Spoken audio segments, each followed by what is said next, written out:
I am Todd and And I'm Danny Roth. And this is a super special Song vs. Song bonus episode. We watched the MTV Video Music Awards, as I assume all of you did. Yes, every year I think more and more people are watching the MTV Video Music Awards. In the year of our Lord 2020. It's a huge hit, gets bigger every time we see it. How many of these have I made you watch? Is this the second, third? I think this is number 3. I don't know. It feels like all of them. All of every. It's a nightmare. No, it's not. It's not. Here's what I'll say. It could be so much worse. We could be the hosts of the VMAs. By the way, MTV, if you're ever looking for some hosts for your VMAs, look no further than Song vs. Song. Well, yeah, I'm extremely stuttery and inarticulate live, and I have no stage presence. So, listen, I think we would be great for it. We should start. You know what? We could start with that. The host of the show was Keke Palmer. I only have like the vaguest understanding of who she even is. I saw her in Hustlers. I think she's a Disney star of some kind. I know she was a child star of some kind, but she seems to be more famous than I understand. I like her. I like Keke Palmer. Like, I don't, this is one of those corporate events, right? At the MTV VMAs, I mean, like, I'm not saying anything that people haven't said a million times before, but they get more and more brought to you by every year. And so it's kind of, Keke Palmer is basically, she's not really hosting an award show so much as she's hosting a corporate event and probably getting paid a good amount of money to do it. And considering that, she brings all of the energy that such a thing deserves. So I think she did exactly the job she's supposed to do, and I like Keke Palmer. So other than, like, they keep having her do these bits where she's acting against herself, which I assume is because of COVID. That's why they did it. And that stuff didn't really hit, but, like, I still like you, Keke Palmer. So, like, a little, like, behind the scenes here, but we were not originally going to do this because, I was like, I'm in the middle of a whole lot of life stuff that I'm working on. And it's like, yeah, we can skip it. No one cares. And then I changed my mind at the last second, made Danny do this because I was curious. What does an awards show look like in the age of COVID? Like, what could it possibly be? Yeah. And also, the reason why I'm not mad at Keke Palmer is, like, Keke Palmer probably looked at the situation and said, I could use some money. And you and I looked at it and said, we'll make a video out of this. People will watch it. We'll make a little bit of extra money and it'll be weird. So there's literally no reason not to do it. So I really am relating to Keke Palmer in this moment. I think there are many reasons not to do it. Oh, I just am, like you said, it's weirdly fascinating. I never think, wow, if I watch this, I'm going to get a real sense of what the kids are into. Yeah. Like, I don't think MTV has their finger on the pulse. No, that hasn't been true since we were kids. But it's interesting to see what they think. It's fast. It is. It's just so strange, and it gets stranger every year. And this year, for an additional reason, it is infinitely more strange. Yeah, like the ones I started watching with you for this podcast / video, because this is also going on YouTube. This is the first ones I had watched since like 2004 or something like that. Something a long, long time ago. And like when we started watching, it was like, wow, this is just such a shadow of what it was when we were kids. And it just gets more so every year. And now it's just like a shadow of an awards show so much because of COVID. Like, you can't have crowds. You can't have, like a real guest list. Like, normally, like in a normal awards show, they'll announce who's going to be presenting and who's going to, be performing. And it takes like 20 minutes. And they got it done in like, 30 seconds. Yeah, this is less than, so it was slotted to be 2 hours and 20 minutes long, including commercials. And it wasn't even that, which is real short for an award show. I thought it could be cool in the way that if you watch WWE wrestling and they're doing these soliloquies to nobody It's in some ways the best that wrestling has been in a really long time. So I thought, well, maybe it'll be like that, just weirdly, almost Dada-esque, just like capital A art weird. It was not that. No, I think it was in places it almost got there. Which maybe. Places? Because nothing's coming to mind off the top of my head. Actually, you know what? I'm full of shit. I guess there really wasn't. I mean, maybe as we talk about it, I'll remember places where I thought it was like that. I think it really is just that, WWE wrestling, of course, is performances. The outcomes are predetermined. And that makes it very similar to the VMAs in that everything is predetermined. But this year, I think one of the things you noted was all the pretense was gone. Normally, they make sure that the award almost always goes to someone who's in the building. And as people started checking out of the VMAs and it got harder and harder for them to get a real guest list, you really started noticing like that it kept going to people who were performing that night. But now, when we have like at best 10 acts and none of the nominees can even attend even if they wanted to, it got really, really, really extremely obvious that they were giving out awards to people, just the 5 people who showed up. Yeah, so basically there are a couple times where that did not happen. I think probably the biggest relief of the night for me was when Megan Thee Stallion won. Yeah, it was the best rap video, I think, for Savage. Yeah, and that was, yes, a massive, massive relief to me that I thought, oh, if she doesn't win, it's going to break me. Yeah, it was best hip-hop video. And, I thought if Megan Thee Stallion had been there, she would have been probably in the place that Lady Gaga wound up being in, of winning so many awards. I feel like Megan Thee Stallion would have won probably 3 awards that night because she was up for 3, I think, and I think she would have won all of them in the way that, we had predicted this last time, didn't we, where we thought Lizzo was last year, 2019, 2020 was going to be the year of Megan Thee Stallion, and had it not been for COVID-19, I think it absolutely would have been her year. Not that I don't know how much that actually counts for anything in the MTV VMAs world of things, but I do think it would have been her year. Like, the interesting thing about Megan is that we are just like in a cultural desert right now, and there's a lot of rumors that a lot of like the big names are like sitting on projects they would have released this summer because they want to hold on to them so that they can go out and tour and perform for them and so on. And one of the few people who actually is like putting out new stuff is Megan Thee Stallion, because she's on the big upward momentum right now, and she needs to seize the moment.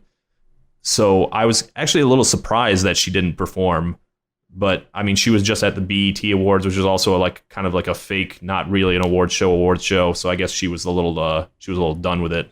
Well, she probably figured I'll pick one. Yeah, and obviously we didn't watch the BET Awards, but she probably picked right. Let's be real. Yeah, I mean, yes, yeah. Okay. Why don't we just go through, like, let me see who performed here.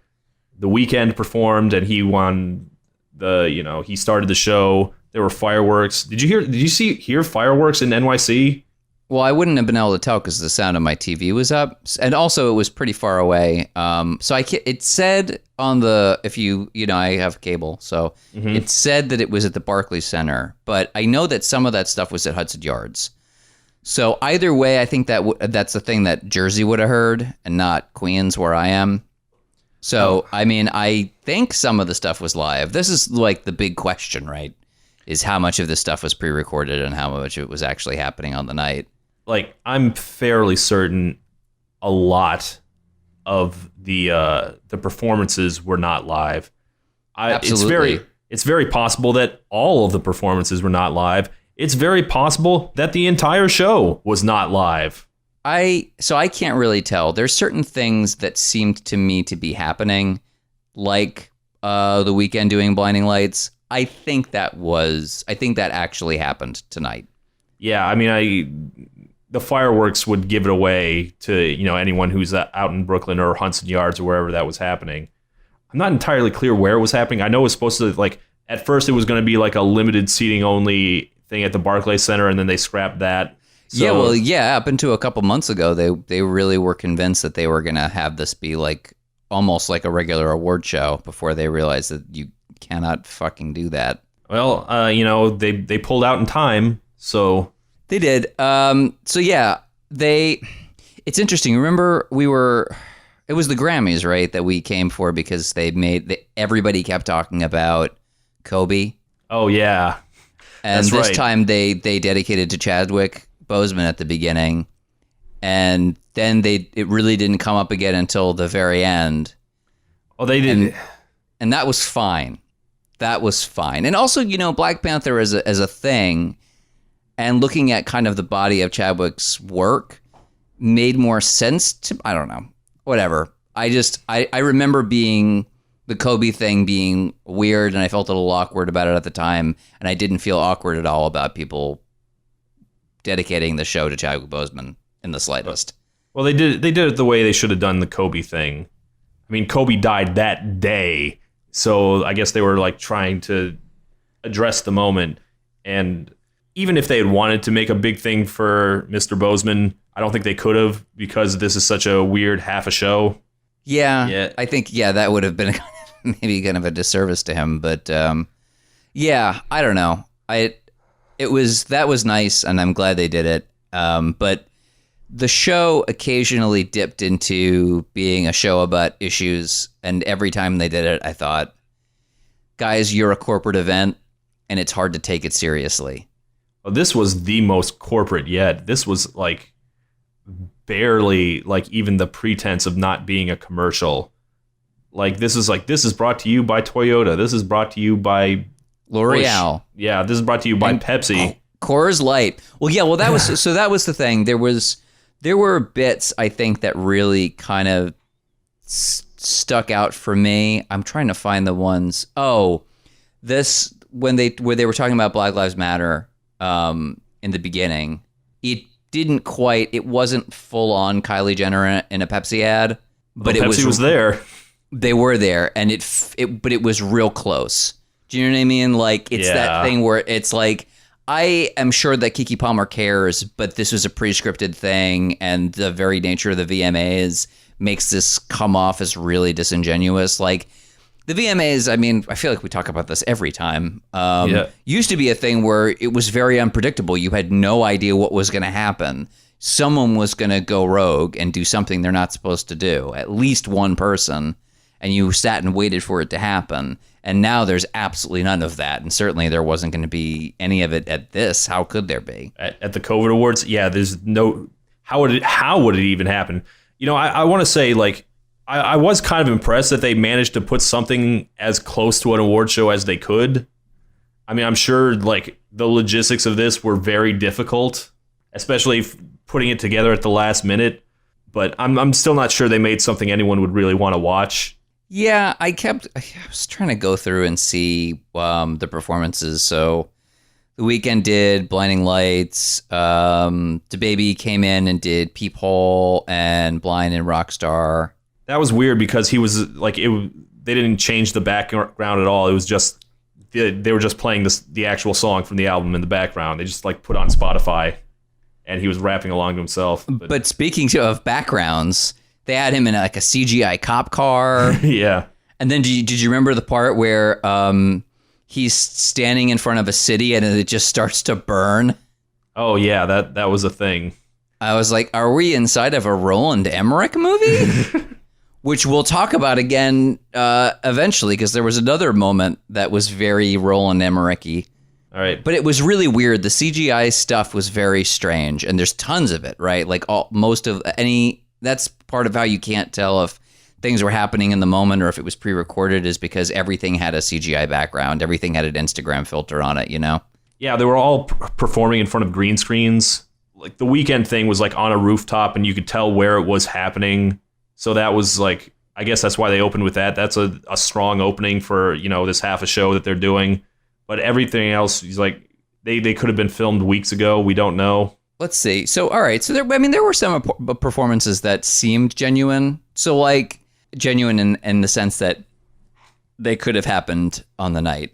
Yeah. I would argue that Miley Cyrus doing Midnight Sky seemed like it might have happened on the night. Really? Because I was thinking the exact opposite. Really? Because the thing is, they showed her later, like walking somewhere in the dress that she was wearing for the performance with the hair and everything. That's true. I mean, look, they could have staged that too. I don't want to go full VMA conspiracy theory about this, since I have a real conspiracy theory that we'll talk about later. Oh, I have. The more I think about it, the more I think we'll get to it. But yeah. So all right. So arguably for me, performance of the night, Miley Cyrus, Midnight Sky, great, fucking great. Real, like Miley Cyrus, I don't know when it happened for me exactly. I think it was when she put out that breakup song pretty recently, within the last year. Yeah, you were mad at me that I didn't put it in my top 10 that year. That's true. Yeah, so I really loved that song, and then she did the song with Ariana and Lana Del Rey for Charlie's Angels, which I didn't think much of that song except for her part, which I actually thought was pretty good. I thought she was the best part of that song. This new song, it just debuted this week or something like that, or last week. I think it's really good. And I really like it. I thought it was the best performance of the night by far. Like, it was my favorite performance. And she even broke out the old hits by swinging on a ball and chain. She got up on a disco ball, and we were messaging back and forth, and I believe what I wrote to you was, "I humped you like a disco ball." Yeah, it was good. Nice callback. Thank you yeah. Thank you to you and to I meant Miley. Nice callback. Oh no, I'm a myopic narcissist, so I just assumed you were talking about me.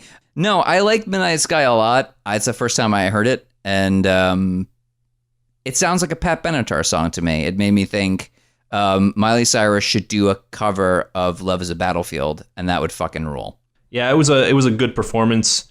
She was very obviously lip syncing, although not the most obvious lip sync of the night. No, that would go to Doja Cat for sure. Yeah.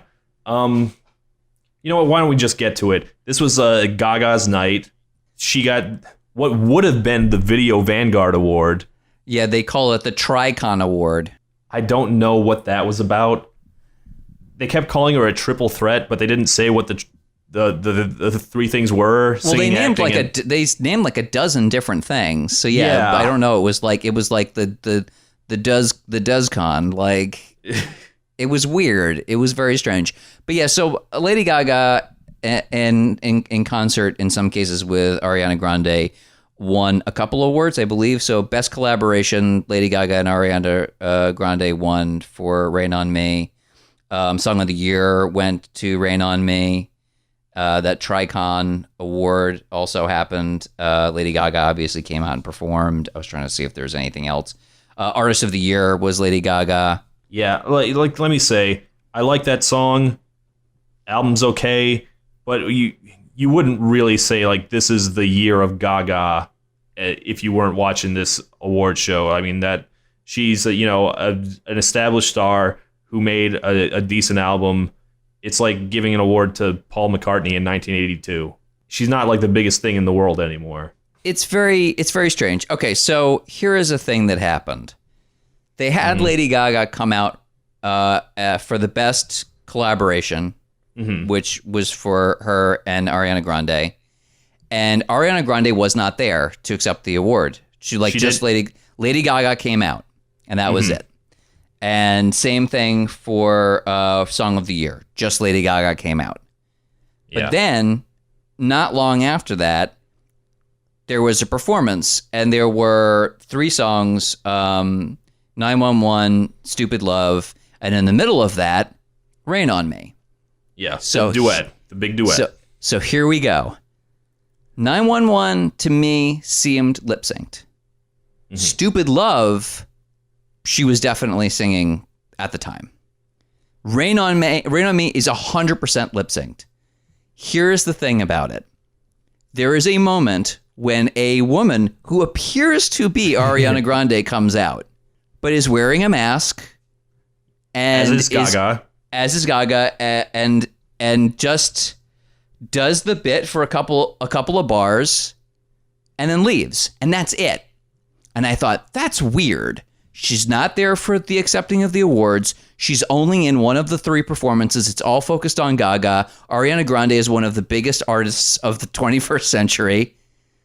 And she's just there for a blip. That's really strange to me. And that's when it occurred to me that the very fact that we have masks as a cultural norm makes it possible so that Ariana Grande could just have a body double. Just an impersonator.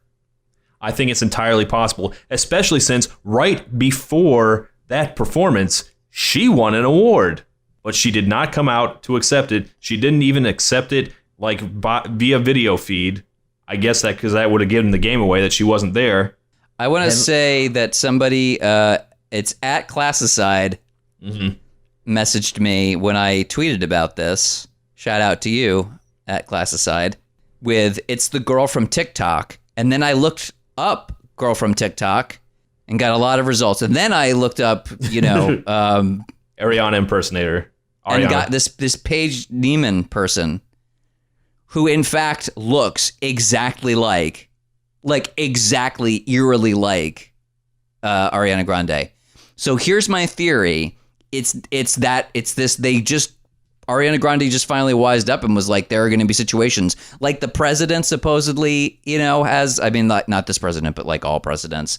Sometimes, like, at least if the Kevin Kline film Dave is anything to go by, they have body doubles occasionally for certain events. Like Saddam Hussein. Saddam Hussein had one. So just like Saddam Hussein and the president from Kevin Kline's Dave, I believe that Ariana Grande used an impersonator for this event. That's my big shadow government, deep state cover-up conspiracy theory, flat Earth. Ariana Grande wasn't really there. I think this one had like the most obvious cuts also because there were like cuts and then Gaga would be in a different outfit. And I was like, wow, that's a quick change. Like, or this is not live remotely. Like this was filmed 3 weeks ago in Weehawken, New Jersey. Wow, Weehawken. Shout out to Weehawken. Thank you. All the other things had at least like the pretense of being filmed live. We don't know where they were filming it. They're, in a green screen warehouse somewhere. But this one had like some kind of obvious cuts. So I was like, this is not being performed anywhere. This is Well, they had a couple of things that were at like a drive-in movie theater, and those also seemed kind of like Maluma was there, CNCO was there at those locations. Was BTS at that one, or no? I think BTS is not even in America. I don't think they were. I think they were in Korea. I don't know why you had to tell me that. Like, it just occurred to me. It's like, duh, of course they're not in this time zone or even in this hemisphere. They won Best Pop. Well, they bothered to appear, so they won. Well, I mean, it seems at this point impossible that they wouldn't win something. Like, why wouldn't you? It doesn't really behoove MTV to not give them something at this point. Why? It just almost seems like you're asking for trouble to not give them an award. They're good, and their army is enormous. Yeah, and intense. They are very, very intense. And the BTS would be my second favorite performance of the night, probably. I like that song. Yeah, they're fun. They dance well. They're very pretty. They are very pretty. Yeah, I have no beef with them whatsoever. You better not. Yes, that's true. That's correct. That would be the first thing that I would have done with this podcast that would rival my distaste for Taylor Swift's The Man, which won many awards. Which also won Best Director. For what it's worth, I do like the direction of that video. I thought there were like a lot of clever things in it.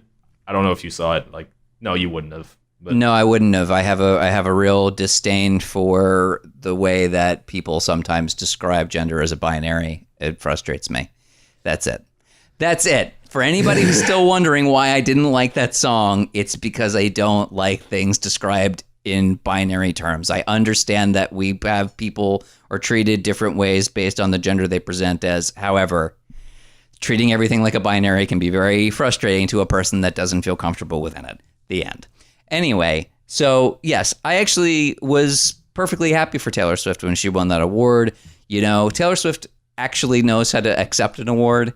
You know, like she knows how to actually thank all of the people that are the reason why the video got done correctly. So I have a lot of respect for that, you know? Yeah, it was a good speech, although she had to, you know, accept it from her house, her fabulous Rhode Island mansion, as I learned from her last album. But she's got a whole song about that house.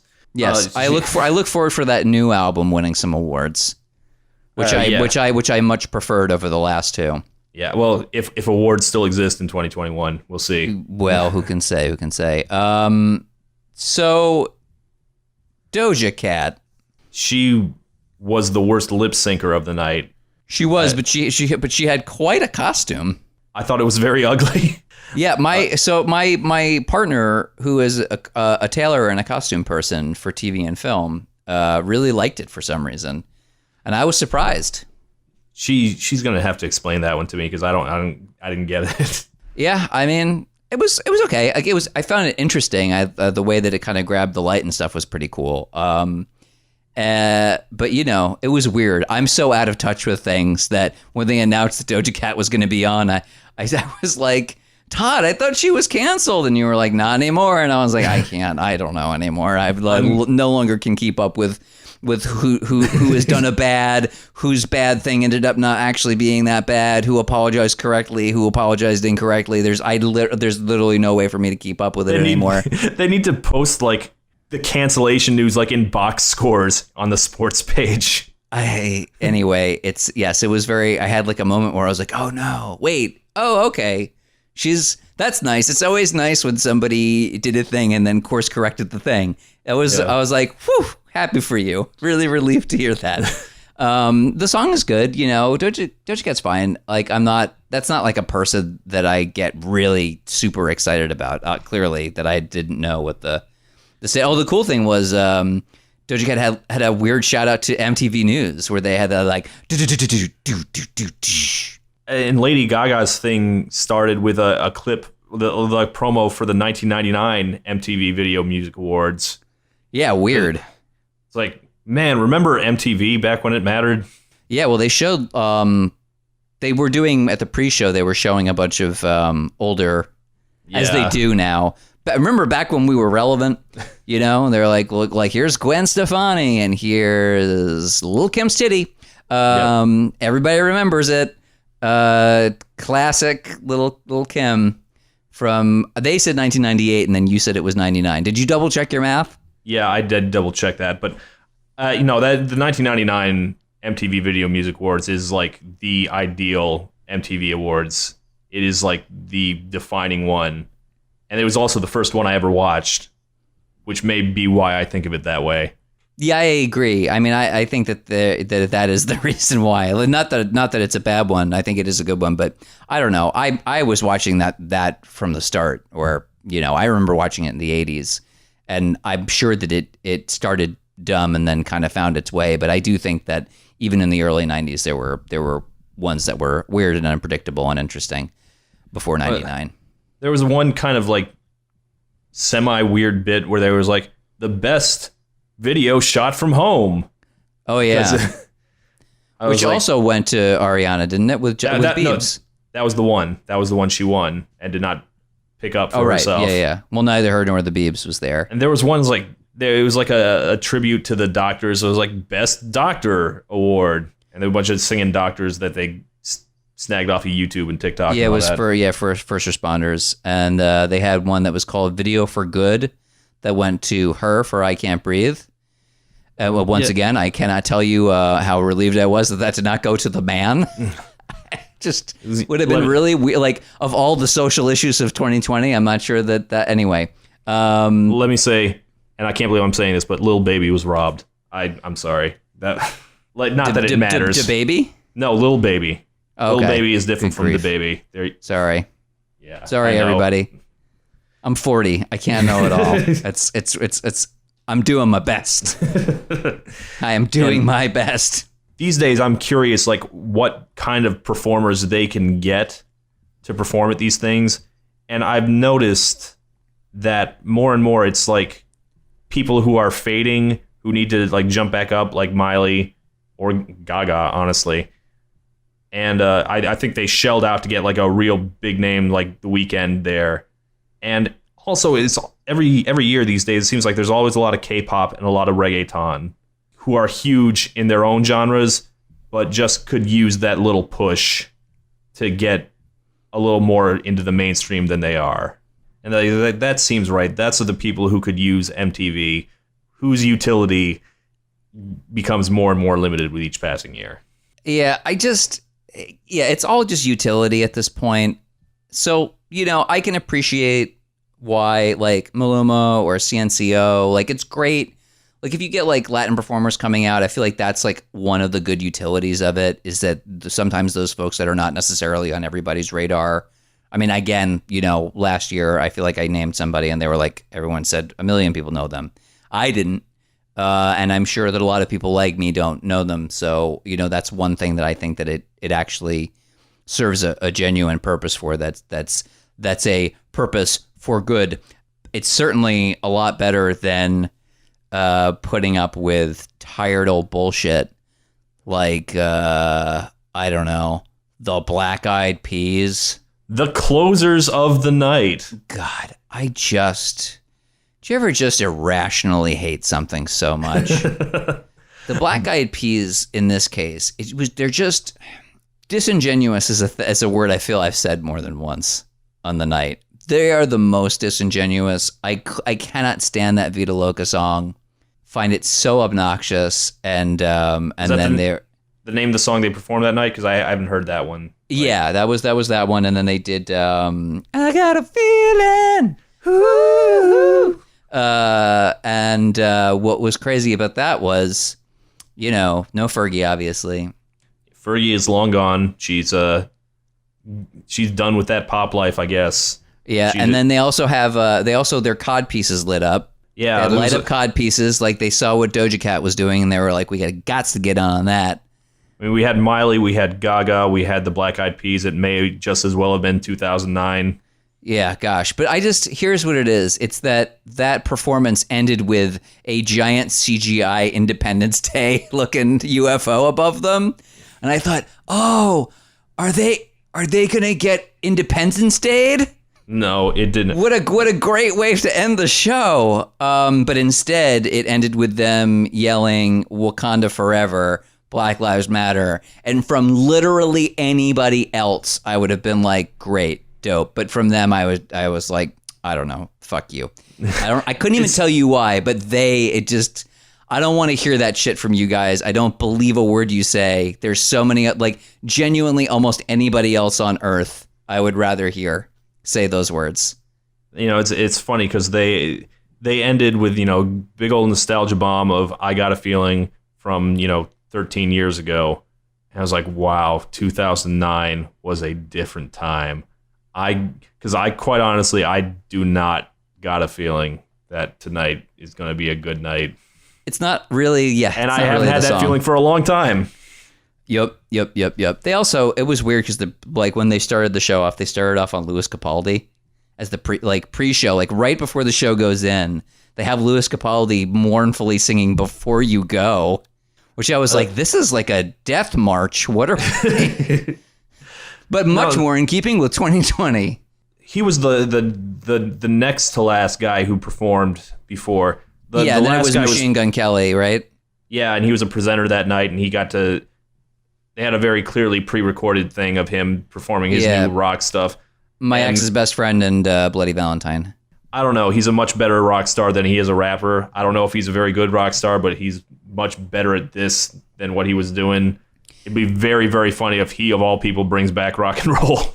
It feels like a throwback, him doing that stuff feels like that, like late 90s, early 2000s, like pop punk. Yeah, it is very much a throwback.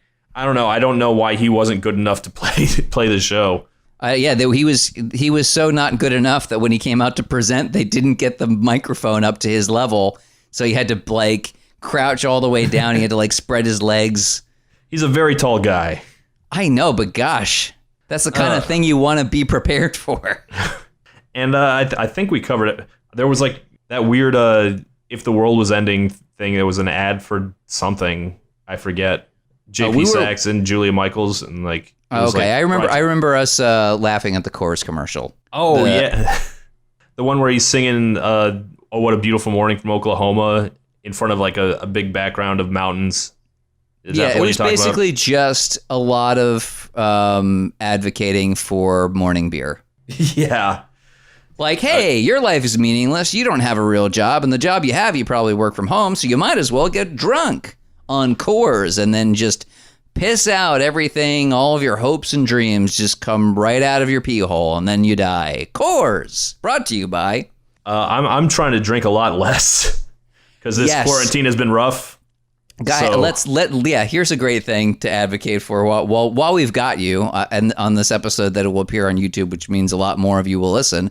Both Todd and I realized recently we both started drinking less. I am not drinking at all at the moment. And what's crazy is we physically feel better, and also our emotional state has improved. It's wild. It's almost like sometimes if you can find one thing to quiet down a little bit, one thing to make slightly less bad, or, you know, something that's making your life less good, then all of a sudden the ability to improve other things increases. Wild, I know, and I know that's not a thing that everybody can do all the time, but certainly it has worked for us. So flying in the face of Coors Light this evening, Song versus Song, brought to you by alcoholic abstinence. Well, did Coors do a Black Lives Matter thing? Because I feel like all the other advertisers did. I don't know. Again, it's always, you know, it's hard to measure those things because I'm sure somewhere somebody in the process meant it and then it got gobbled up by corporate bullshit, you know. It always ends up feeling disingenuous because corporations are evil, all of them. But I'm sure somebody within the machine meant it. The Weeknd, he won the last award of the night, and he just said, you know, this is for Breonna Taylor and Jacob Blake. And, you know, that's... Yeah, he did that twice. He won 2 awards, and he did it both times. So that I felt was sincere. But, like, one commercial break before this or something like that, there was an MTV thing, like, something, like, really angry. He's like, he was like, uncle, cousin, son, father, human. He was shot in the back 7 times. This has to stop. Demand justice now. Text 157 to MTV or something. Again, somebody meant well, I'm sure. And it just, you know, when you're part of a corporate event, it's really hard to break through. And I think a lot of people, I mean, like, I don't think anyone's going to be like, swerve, now I don't care. But I don't know that you're grabbing anybody new with it. So, like, I'm always torn because, you know, it's better than saying nothing. It's better that, you know, to have that message floating around. It's just I'm not sure I buy it from you, Viacom. It's the very fact that it feels like something they're trying to sell you. It's very frustrating because it's not anyway. I mean, we're talking about it right now. And I'm like, how are we at Song versus Song meant to address these giant issues? So we usually don't because, you know, inevitably somebody gets mad because I said a no mean word about the president, and then they leave a negative review, and it's like, I don't know. Like, things aren't great. I hope anyway. We are 2 people, not part of a corporate entity, and I always find myself going, I want to say something, but then when I try to write down what I want to say, I sound like an asshole, so then I don't. Yeah, MTV is having this same problems that we do as, you know, podcast clowns. Yes. Like, we can't not address the giant elephant in the room, but we're not really equipped for it. No, I mean, if you want that from me, go to Twitter. I'm very obnoxious about it all the time. I'm not sure that Song versus Song is really quite the avenue. And I remember when they started on Chadwick Boseman, I was like, I hope that a corporate event doesn't try to like really hit hard on issues when they're not going to be great at it. And I think there was never a moment where I was like, I want to die. Well, so it was probably fine. I think it was probably fine. I think they probably hit at inoffensive, which is where you want to land when you're the MTV VMAs at this point. There was one weird thing that they did an in memoriam, which they did. They kind of did. They did a very they didn't call it that, but they did do it. Yeah, and we did lose some big MTV not MTV, current stars this year. We lost, Juice WRLD overdosed, Pop Smoke was shot to death, and that's a big thing. That's still something people are struggling with. So they did a tribute to them, and then they just like kept going of other important people who died, like Bill Withers, Dick Dale, Little Richard, and God bless them. These people deserve the tribute, but it's like it's so weird coming from MTV because I don't remember them ever doing this. I don't remember them ever doing an in memoriam, and like they don't care about Dick Dale. And this is not like a celebration of music like the Grammys. This is a celebration of MTV music videos. So it felt a little shoehorned in so they could give tribute to Chadwick Boseman without it looking real super weird. Yeah, I guess. I don't know. There are so many things. I don't even know if that's the weirdest thing of all. But I think the low key weirdest thing is that for about 5 seconds, Drew Barrymore was there. Yeah, she has a show coming out. Is what I understand. Like I know, but I didn't even remember them mentioning it. It was just like she just like walked out, said a thing for a couple seconds, and then left. Yeah, I was like, "There's Drew Barrymore, still alive." I think she did. Maybe she did the Best Direction thing. Maybe she was like announced Best Direction that went to Taylor Swift. I think that's what it was. That would make sense. I don't remember, but that would make sense because she is a director. She's a female director. They were doing like a big She Speaks, kind of one of the several social movements they were supporting during this show. Yeah, there was a lot going on. I don't know. I remember after the election in 2016, you told me, it's like, oh man, we need to start, you and your separate job and just everyone in the world is like, we need to start getting more political because shit's about to be getting more real. And then by 2018, we were both like, I am so exhausted all the fucking time. I don't know if I can do this. I occasionally, if I'm feeling salty, I fire off a tweet. And for the most part, I just check in on people that I know when things are bad and go, are you okay? I advocate for asking your friends if they're okay. And if there is an organization that you believe in that you want to give money to, you should do that. But I find the tweeting is actually the least helpful thing that I do. I don't think I'm making a lot of people feel great. I think it's always better to elevate voices rather than spend a lot of time talking about things that people already know or refuse to know. Yeah, so my point was that's how I kind of feel about the MTV Awards and the various social things that they were promoting tonight. Like, this is like we live in times where we have to be doing all we can, but also I'm just so tired.